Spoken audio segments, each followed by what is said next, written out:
Baik, bismillahirrahmanirrahim. Kita mulai saja ya acara kajian hadis kali ini.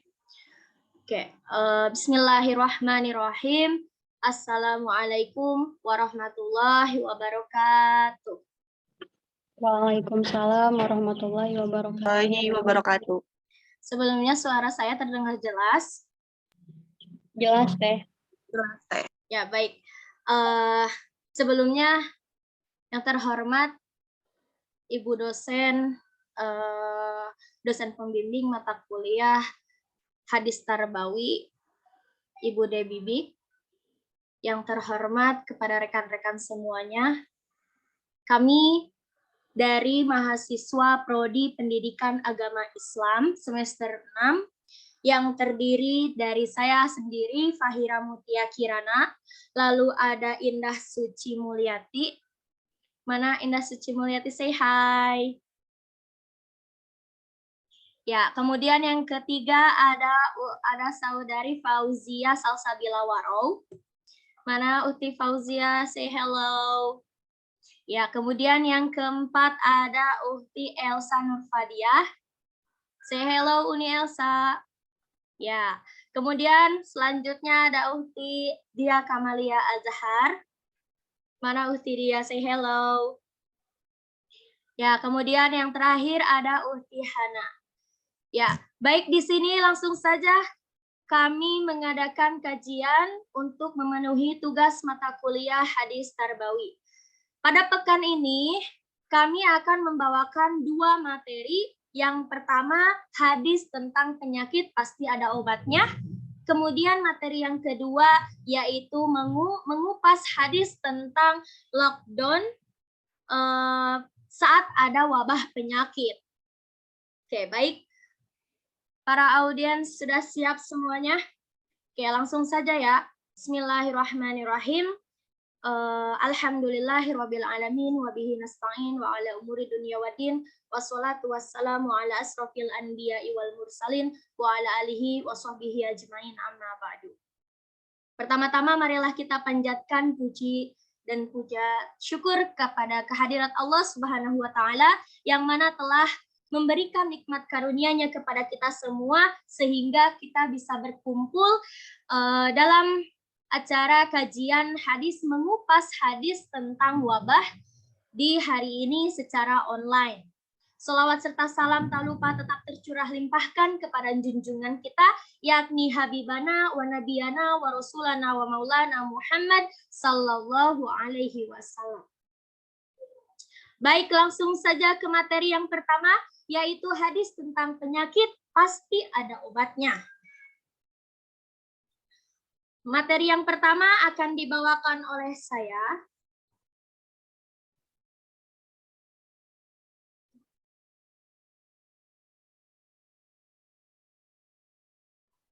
Langsung saja kita membahas tentang pengertian sakit. Sakit di sini merupakan salah satu ujian dari Allah kepada makhluknya. Jenisnya pun beragam ya, mulai dari yang ringan sampai yang berat. Nah, untuk itu, menghadapi ujian sakit, umumnya kita akan memilih berupaya sembuh, walaupun ada pula sekelompok orang memilih untuk pasrah tanpa berusaha. Menurut istilah, sakit ini terjadi pada saat keadaan buruk dalam pikiran, tubuh, dan hal-hal lain seperti kejiwaan. Sakit adalah perasaan umum saat seseorang merasakan sakit atau tidak enak badan. Banyak orang cenderung mengartikan sama antara sakit dan penyakit, padahal keduanya sangatlah berbeda. Nah, dalam penyakit di sini kondisinya buruk pada organ atau bagian tubuh tertentu yang disebabkan oleh mikroorganisme berbahaya seperti bakteri, virus, luka, atau ketidakseimbangan kimiawi dalam tubuh atau terkena racun, dan munculnya sel tidak sempurna. Contoh contoh lain dari penyakit yang pertama yaitu kanker atau patah tulang atau diabetes sirosis atau diabetes atau mah dan lain-lain. Kemudian penyebab sakit kemunculan sakit ini ada berbagai macamnya. Biasanya sakit terjadi karena awal mula penyakit tubuh yang dirancang untuk menghasilkan respon alami terhadap kejanggalan atau ancaman baik itu bakteri ataupun virus yang berproduksi pada sel yang tidak sempurna secara berlebihan. Ya, kemudian diriwayatkan dalam hadis Muslim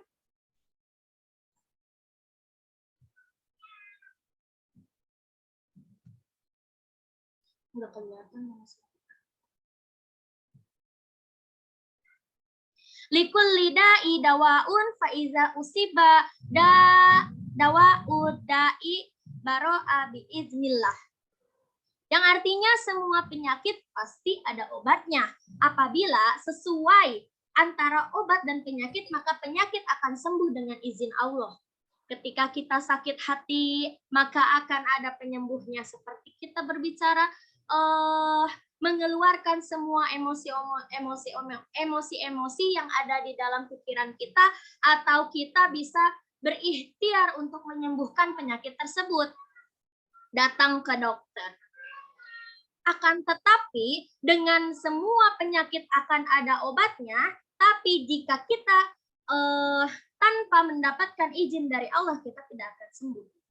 Pasti semuanya kembali kepada Allah Subhanahu wa Ta'ala. Mungkin cukup sekian materi yang saya sampaikan. Kemudian materi selanjutnya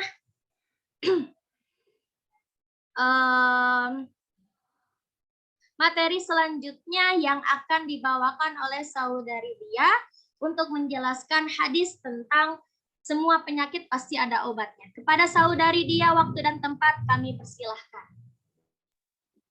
Terima kasih, moderator. Assalamualaikum warahmatullahi wabarakatuh. Di sini saya akan membacakan hadis mengenai penyakit pasti ada obatnya. Bismillahirrahmanirrahim. Hadatsana Muhammad bin Musanna, hadatsana Abu Ahmad Zubairi, hadatsana Umar bin Sa'id bin Abi Husain qala hadatsana Atha bin Abi Rabahin an Abi Hurairah radhiyallahu anhu anin Nabi sallallahu alaihi wasallam qala ma anzalallahu da'an ila anzalalahu shifaan rahul Bukhari. Yang artinya menceritakan kepada kami Muhammad bin Al-Musanna, menceritakan kepada kami Abu Ahmad Zubair, menceritakan kepada kami Umar bin Sa'id bin Abi Husain, dia berkata menceritakan kepadaku Atha bin Abi Rabah dari Abu Hurairah radhiyallahu anhu dari Nabi Muhammad SAW, beliau bersabda, Allah tidak menurunkan penyakit kecuali menurunkan juga penawarnya. Hadis riwayat Bukhari. Dan penjelasannya selanjutnya akan dijelaskan. Penjelasannya akan dijelaskan oleh materi selanjutnya. Sekian dari saya. Wassalamualaikum warahmatullahi wabarakatuh. Baik, terima kasih kepada saudari Dia. Materi selanjutnya yaitu syarah hadis tersebut yang akan dibawakan oleh saudari Elsa. Waktu dan tempat kami persilahkan. Baik, terima kasih kepada moderator.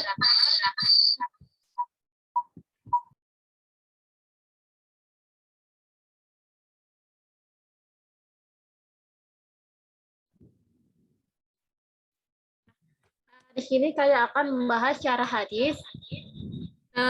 Ketika menjelaskan syarah hadis ini, Ibnu Hajar Al-Asqalani menyebutkan beberapa riwayat yang semakna, diantaranya riwayat Ahmad dari Anas. Sesungguhnya Allah dimanapun menciptakan penyakit, Dia menciptakan juga obatnya, maka berobatlah. Riwayat lain dari Usamah bin Syuraik, berobatlah wahai hamba Allah, sesungguhnya Allah tidak meletakkan penyakit kecuali meletakkan juga obatnya, kecuali satu penyakit yaitu tua atau pikun. Terus dalam lafaz lain itu tanda kutip kecuali kematian. Dalam riwayat Abu Dawud dari Abu Darda yang telah dimarfukan, sesungguhnya Allah menjadikan bagi setiap penyakit obatnya, maka berobatlah. Dan janganlah berobat dengan yang haram. Ini sebagai penguatan bahwa berobat harus dengan yang halal dan tidak diperbolehkan obat haram. Obat tidaklah menyembuhkan karena zatnya, melainkan dengan kehendak Allah. Dan sesungguhnya obat terkadang baik menjadi penyakit jika Allah mendaki. Oleh sebab itu tidak meniadakan tawakal kepada Allah Ta'ala. Terus adapun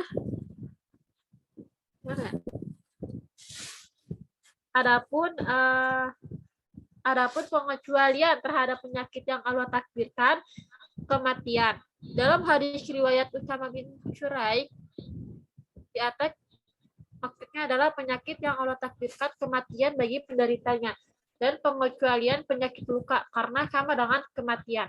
Persamaan keduanya adalah berkurangnya sehat atau karena tua adalah masa yang dekat dengan kematian.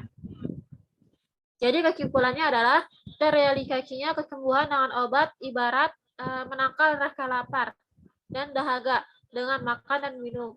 Ini umumnya berhasil, namun terkadang gagal dikarenakan suatu sebab. Adapun pengecualian penyakit kematian dalam hadis riwayat Usama bin Syuraik di atas. Udah. Terima kasih. Saya kembalikan kepada moderator. Baik, terima kasih kepada saudari Elsa yang telah menyampaikan materinya tentang syarah hadis. Kemudian jenis-jenis akan dibawakan oleh saudari Fauziah dan saudari Hana. Waktu dan tempat kami persilakan. Baik, terima kasih kepada moderator. Assalamualaikum warahmatullahi wabarakatuh. Selanjutnya di sini ada jenis-jenis pengobatan.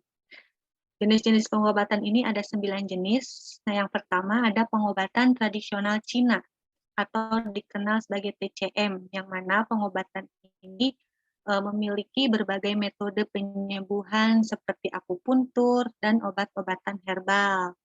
Yang kedua ada jenis pengobatan aromaterapi atau minyak angin ya, yang mana bisa membantu mengurangi rasa sakit, mengurangi stres atau pusing.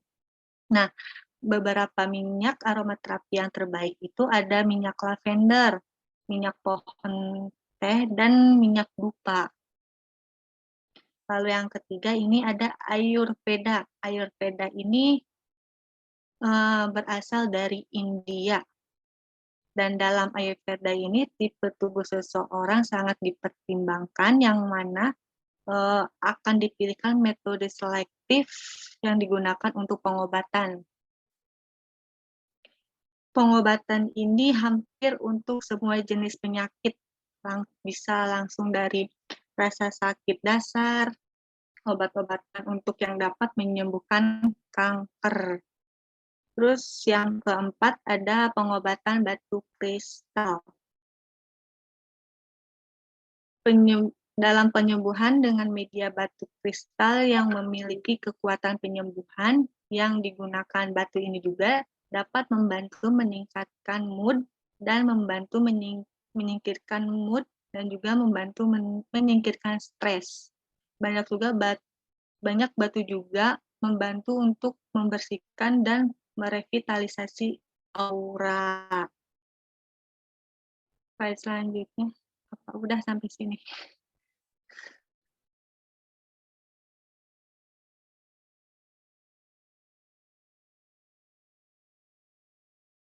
Udah ya, aku ya. Oke. Materi selanjutnya yang akan disampaikan oleh saudari Hana, waktu dan tempat kami persilahkan. Ya, terima kasih kepada moderator. Bismillahirrahmanirrahim. Di sini saya ingin melanjutkan dari jenis-jenis di awal. Yang pertama itu ada pengobatan herbal. Pengobatan herbal ini disebut juga dengan jamu, yaitu metode pengobatan kuno yang menggunakan berbagai bumbu dan ekstrak tumbuh-tumbuhan. Pengobatan obat herbal ini memiliki penyembuhan khusus, aromaterapik atau sistem terapeutik. Terus yang selanjutnya ada hipnoterapi. Hipnoterapi ini banyak manfaatnya dan dapat membantu untuk menyembuhkan penyakit tertentu yang bersifat psikologis ataupun fisiologis. Teknik penyembuhan hipnoterapi ini menggunakan kondisi kesadaran yang diubah pada pasien dapat diberikan baik oleh praktisi atau orang itu sendiri. Yang selanjutnya ada terapi pijat. Terapi pijat ini untuk merilekskan tubuh dan pikiran dan dapat juga membantu untuk membuang racun dari tubuh, membersihkan kulit, dan bahkan membantu untuk penurunan berat badan. Selanjutnya ada mediasi. Teknik ini dikembangkan oleh orang berbeda, dapat juga menggunakan tantra, yoga, zen, dan teknik pernapasan dasar untuk membantu menyeimbangkan pikiran. Dan yang terakhir ada pijat refleksi. Pijat ini seperti ilmu sentuhan penyembuhan di mana tekanan pada titik tertentu dalam tubuh diterapkan untuk mengobati berbagai penyakit. Pijat refleksi ini sebuah macam-macam pengobatan baik secara umum maupun Islam untuk bisa menyembuhkan suatu penyakit, tapi dalam pembahasan ini menggunakan pengobatan medis. Sekian dari saya, kembali kepada moderator. Baik, terima kasih kepada Saudara Hana yang telah memaparkan materinya. Kemudian dilanjutkan oleh Saudari Indah Suci tentang membahas pelajaran yang dipetik dari hadis tersebut. Kepada Saudari Indah, waktu dan tempat kami persilahkan. Siap, terima kasih untuk moderator Teh Pahira. Baik, di sini ada pelajaran yang dipetik dari hadis, yang mana hadis tersebut tadi sudah dijelaskan oleh Teh Diah Kamalia Azhar. Jadi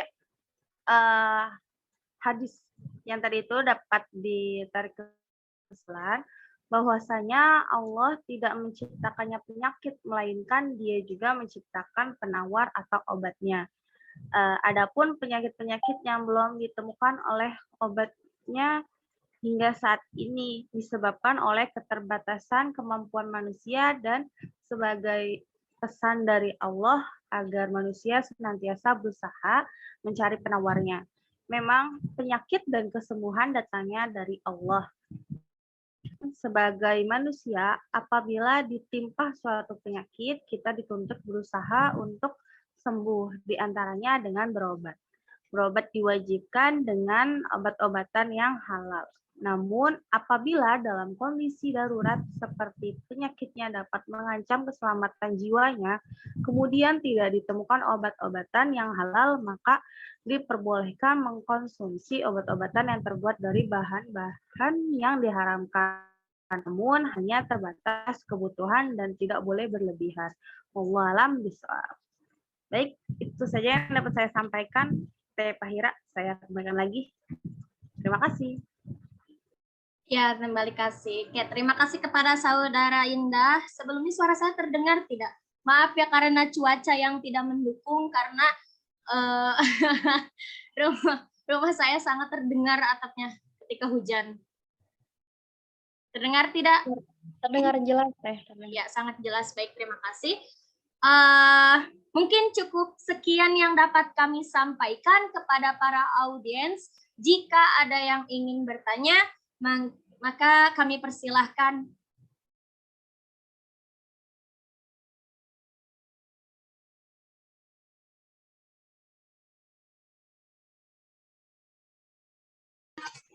Halo.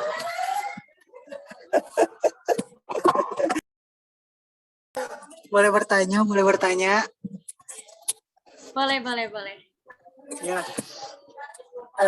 Terima kasih juga kepada para kakak-kakak semua yang telah menjelaskan dan memaparkan materi-materi yang telah disampaikan. Mungkin salah satu pertanyaan ini aku hanya ingin tahu aja gitu ya.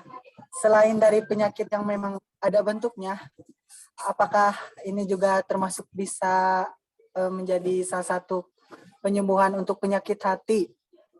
Terima kasih. pertanyaannya itu. Maaf, boleh perkenalkan diri Anda terlebih dahulu tidak? Namanya Perkenalkan. siapa, asal daerah dari mana? Oh, oke. Perkenalkan, nama saya Dimas Biar Ulu Maulana. Ulang aja, sorry. Asal dari Garut. Udah, terima kasih. Baik, terima kasih kepada Kang Dimas. Ya, pertanyaannya kami tampung terlebih dahulu ya. Oke. Baik, kepada para audiens, jika ada yang ingin dipertanyakan, maka silahkan. Waktu dan tempat kami persilahkan.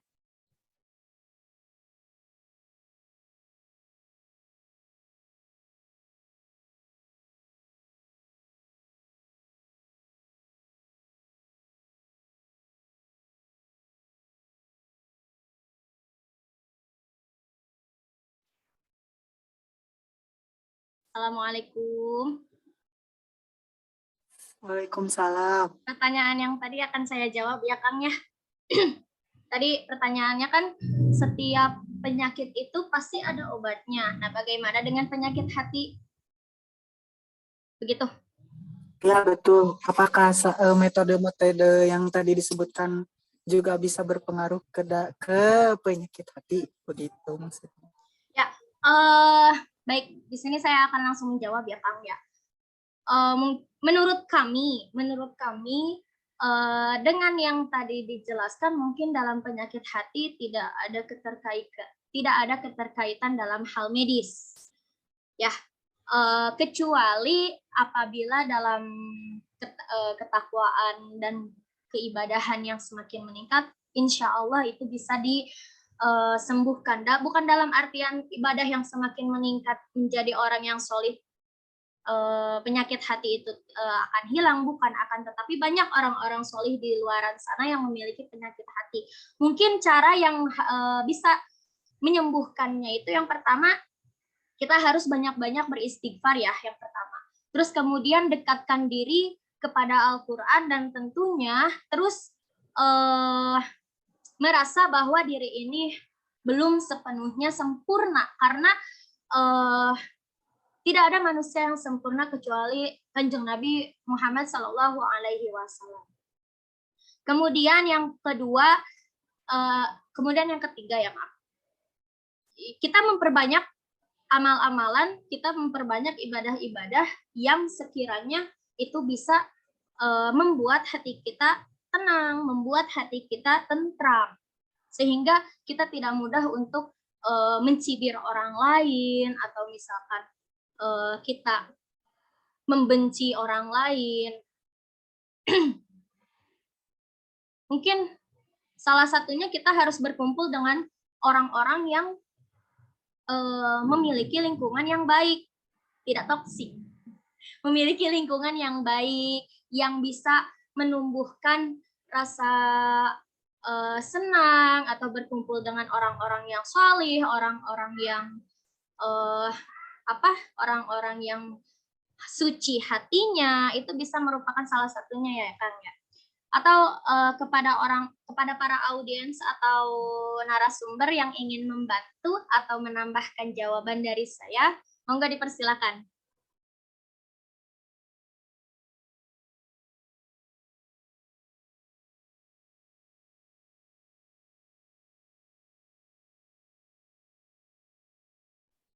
Atau cukup?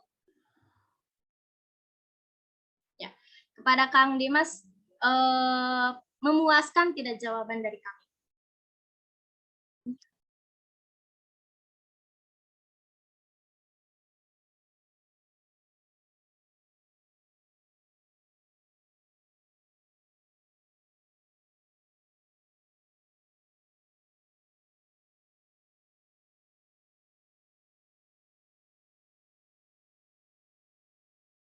Yang lainnya keluar.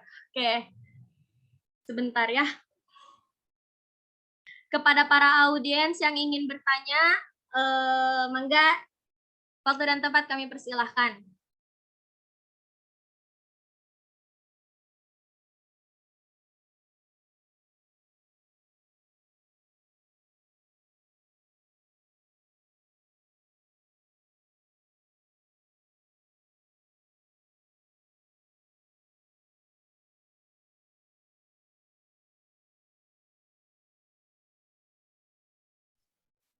Halo, Assalamualaikum.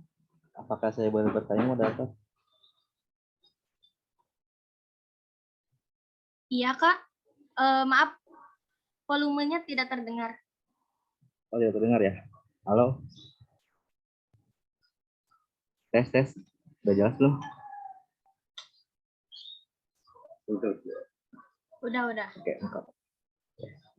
Ya, sebelumnya saya perkenalkan diri terlebih dahulu. Nama saya Nur Alam, asal domisili Karawang. Pertanyaannya cukup simpel ya. Ini kan mencakup tentang penyakit. Nah, penyakit kan yang kalau yang tadi sudah dibahaskan, yang kalau dari luar mah sudah mutlak dan itu ada pengobatan dan penyembuhannya. Nah, saya izin bertanya tentang penyakit yang menurutnya tuh yang enggak logis gitu. Penyakit goib. Apakah penyakit goib itu seperti contohnya kesurupan? Nah, pertanyaannya cukup simpel. Apakah kalian percaya bahwa kesurupan itu adalah penyakit yang benar adanya? Kalau benar adanya, apa alasannya? Dan apakah kalau misalkan itu salah, cuman hanya sekedar ingin kayak misalkan mendapatkan perhatian dari orang tuanya atau dari circle-circle-nya, apakah alasannya? Begitu, cukup dimengerti, moderator? Ya, cukup. Baik, terima kasih kepada Kakak Nur Alam. Ya, izin kami tampung dulu ya pertanyaannya ya, Kak ya. Terima kasih.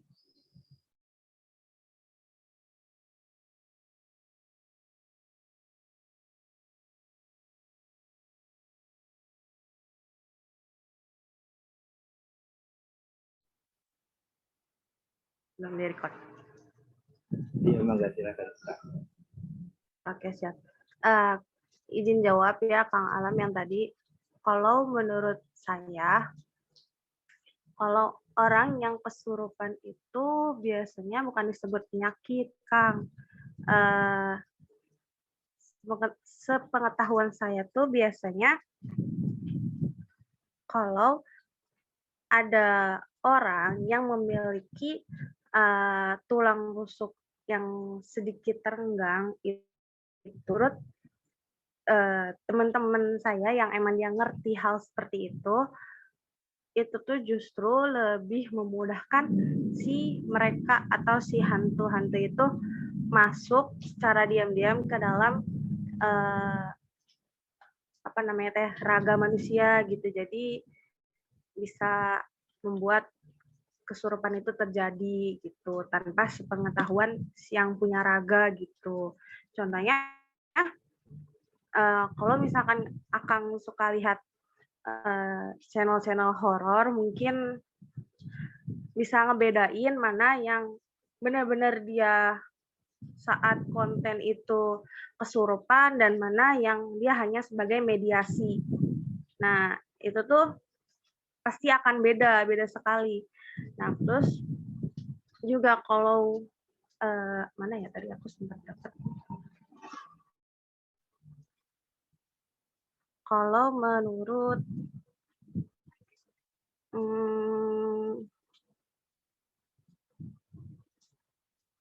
bentar.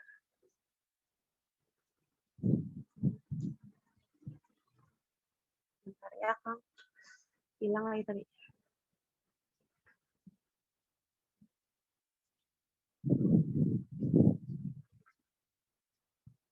Oke. Jadi menurut sejumlah ahli yang fokus meneliti orang kerasukan atau kesurupan,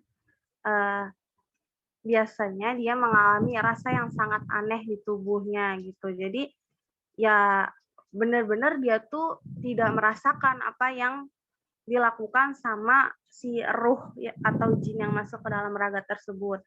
Nah terus dan kesurupan ini tidak terjadi di daerah Indonesia saja gitu. Jadi di daerah Amerika kalau nggak salah tadi ada di beberapa link saya baca itu di daerah Amerika juga sempat ada itu posisi lagi ibadah di gereja tapi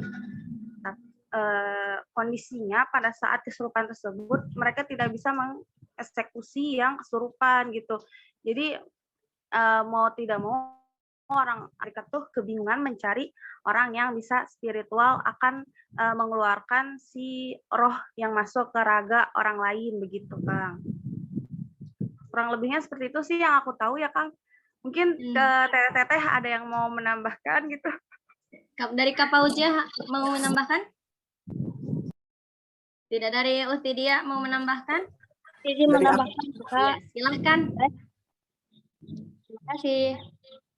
Sebelum jauh kita membahas tentang kesurupan, lebih baik kita pahami dulu apa itu kesurupan ya.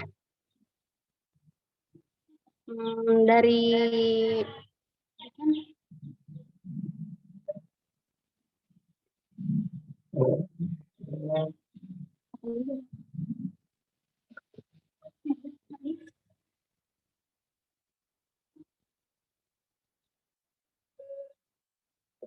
kesurupan. Jadi kesurupan ini sebagian dari gangguan mental ya. Fenomena kesurupan sering juga disebut dengan kerasukan atau kemasukan setan. Dan kesurupan juga diibaratkan sebagai dikendalikan oleh hal-hal gaib seperti hantu-hantu gitu. Padahal di sini kesurupan juga ada materi menurut medisnya. Nah, bahasa kesurupan ini disebut juga sebagai possession trance disorder.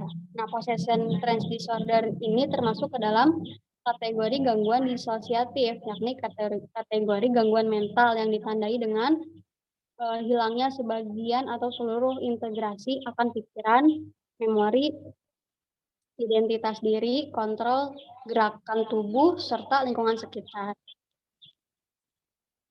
Menurut WHO, possession trance disorder merupakan gangguan yang terjadi ketika seseorang kehilangan identitas pribadi dan kesadaran akan lingkungannya secara sementara. Nah, umumnya orang-orang yang mengalami gejala tersebut itu biasanya ada yang kehilangan kendali atas tindakan yang dilakukannya, gitu. Kehilangan kesadaran terhadap lingkungan sekitar, kehilangan memori atau ingatannya, kehilangan identitas pribadi, jadi dia tidak mengingat siapa dirinya, gitu. Kesulitan berkonsentrasi, susah membedakan antara kenyataan dan imajinasi, gitu. Perubahan suara juga, perubahan perilaku juga. Nah, itu tanda-tandanya. Apa sih penyebabnya? Belum tahu pasti, namun ada beberapa faktor yang diduga bisa mempengaruhi gangguan tersebut. Yang pertama ada faktor genetik atau keturunan. Jadi kita sekarang membahas mengenai medisnya ya. Terus ada faktor lingkungan dan budaya yang mempengaruhi pembentukan watak seperti tadi yang sudah dijelaskan oleh Kak Indah. Dia menjelaskan mengenai kesurupan itu kerasukan setan gitu. Nah, ini tuh karena faktor lingkungan. Budaya kita itu mengajarkan bahwa kesurupan tuh ya kemasukan jin gitu.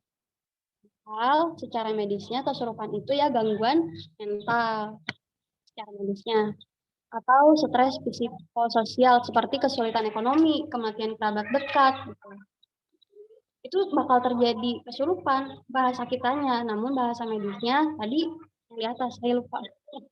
Atau peristiwa traumatis di masa lalu. Jadi seperti yang anak-anak di bawah umur yang pernah dicabuli sampai dewasa dia masih merasakan kekerasan tersebut gitu sampai akhirnya dia akan terus merasakan kalau misalkan belum sembuh nih akan terus merasakan kesurupan ini. Arti bukan kesurupan ya, kayak gangguan mentalnya seperti itu. Nah, sekian dari saya, tambahannya kurang lebihnya mohon maaf. Wassalamualaikum warahmatullahi wabarakatuh. Terima kasih. Waalaikumsalam warahmatullahi wabarakatuh. Sebelumnya, ada yang ingin menambahkan kembali? Cukup. Oke, izin saya menambahkan ya. Mungkin kalau untuk penyakit-penyakit hal yang seperti itu, seperti santet atau misalkan teluh atau dan sebagainya yang berupa sihir, mungkin dalam zaman yang semakin modern seperti ini pun makin banyak yang sering bermain seperti itu, atau yang mempelajari ilmu-ilmu sihir, atau dia jika ingin mencelakai orang dia harus menggunakan tersebut, dan datangnya itu ke dukun. Nah, kenapa? Penyebab yang pertama yaitu karena kurangnya keimanan dari seseorang itu. Mohon maaf, bukan saya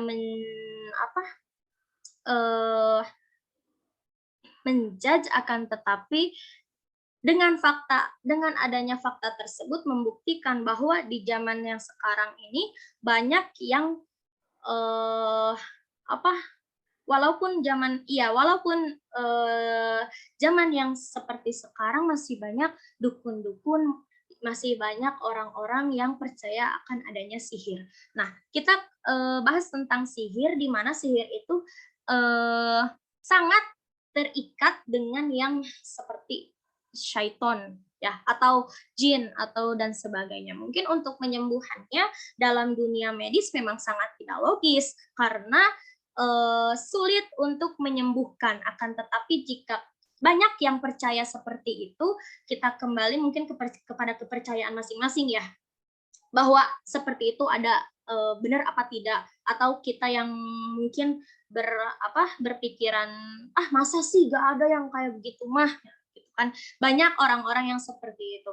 Akan tetapi jika kita percaya dengan adanya yang seperti itu, ya mungkin kita harus cari orang yang pintar, cari orang yang atau jika dia melakukan santet atau teluh, maka kita harus mencari si sumber, si titik yang dia teluh, atau kita bisa secara langsung ke orang pintarnya untuk menyembuhkan, gitu, seperti itu.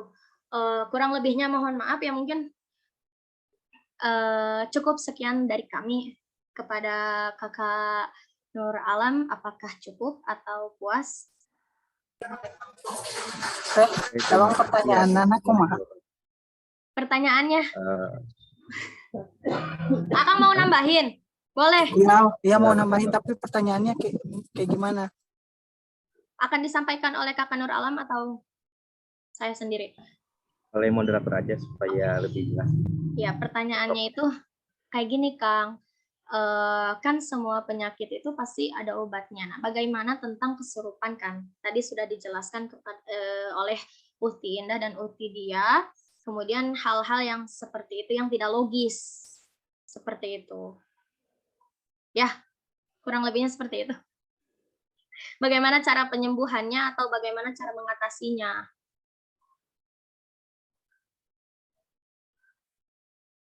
Halo. Oke, izin menambahkan ya. Mangga. Terlebih dahulu sebelum menjelaskan, kita ini dulu ya. Ruqyah tuh terbagi dua. Ada ruqyah syariah dan juga ruqyah syirkiyah. Ruqyah syariah adalah ruqyah yang menggunakan bacaan doa maupun ayat-ayat Al-Quran. Sedangkan untuk syirkiyah dilakukan oleh para dukun menggunakan mantra-mantra dan jampi-jampi. Tapi menurut saya, Ibu tipe Bu, maaf ya. Tapi menurut pendapat saya untuk kasus, dalam artian kasus ruqyah ya, ini nggak bisa disimpulkan dengan satu kata aja ya. Kayak hal semacam apa yang dinamanya Indah?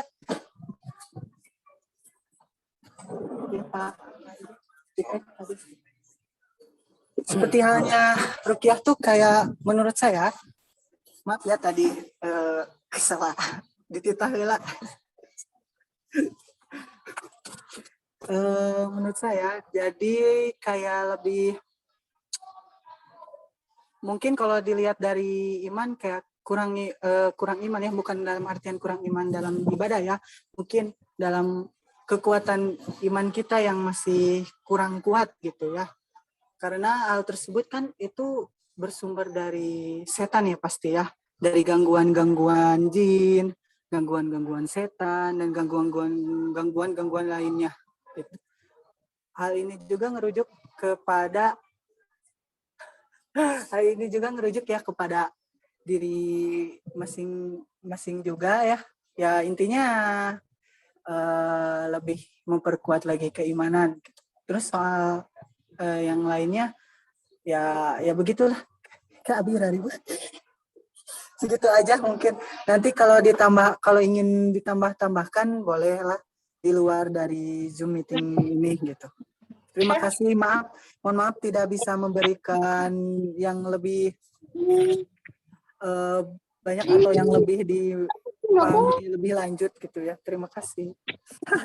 Ya, terima kasih kepada Kang Dede Gemes ya. Siapa Kang namanya? Nu tadi Abi teh. Oh, mohon Kang Dimasnya. Oke. Oh. Ya, terima kasih kepada. Ya. Terima Maaf kasih. kalau penjelasannya kurang dimengerti atau apapun, tapi kalau misalnya ada pertanyaan lain boleh di luar Zoom juga bisa bertanya. Iya, baik Sawang Suna Kang. Oke. Iya. Mungkin kepada Kak Nur Alam sudah cukup atau sudah puas dengan penjelasan tadi? Iya, sudah puas dengan penjelasan 4 orang sekaligus. Terima kasih atas penjelasan yang logis dan tidak yang katanya gitu. Ya, baik. Terima kasih kepada hadirin, kepada para audiens yang telah menghadiri acara kajian hadis kami. Sekian dari kami. Mohon maaf bila ada kesalahan dan perbuatan yang tidak disengaja, mohon dimaafkan. Wallahul muwaffiq ila aqwamit thoriq. Wassalamualaikum warahmatullahi wabarakatuh.